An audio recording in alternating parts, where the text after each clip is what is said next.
Hi all. So today we are going to see the unique topic which is known as key terminologies in the risk management process.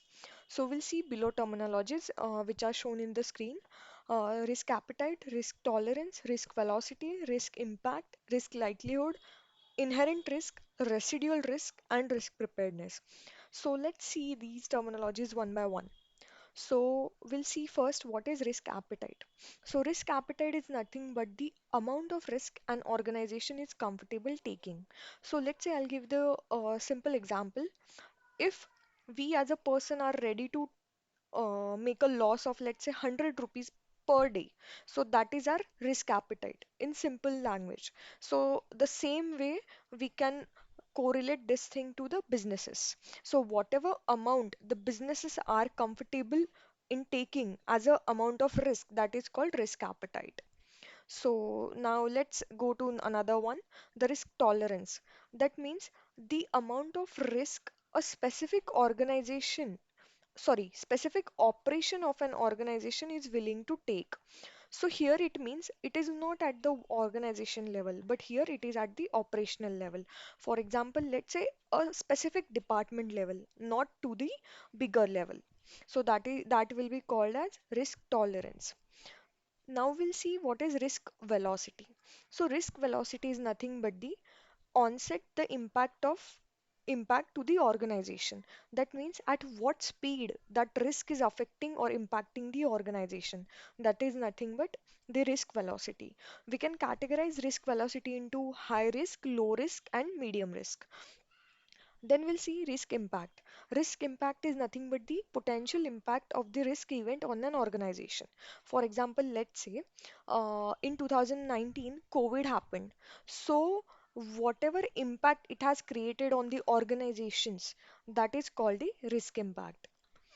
Then risk likelihood. Risk likelihood is nothing but the likeliness or the probability of that event or the risk that will occur.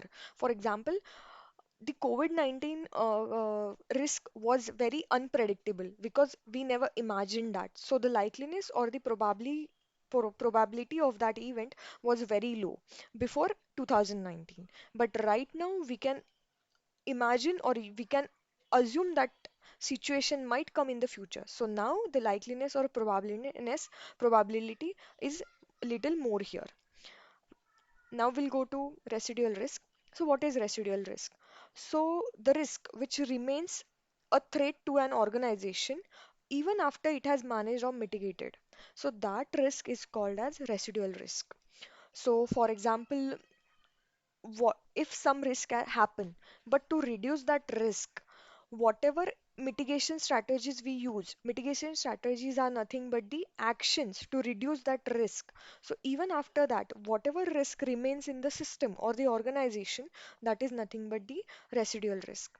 Now, next comes says inherent risk. Inherent risk is nothing but the original risk. So, that is in absence of the current controls in place, that is known as inherent risk.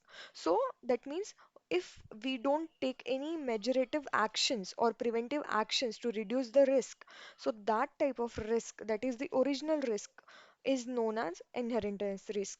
So, always remember that inherent risk will be greater than residual risk because when we do mitigation strategies, when we apply mitigation strategies on inheritance risk, it will get reduced to residual risk.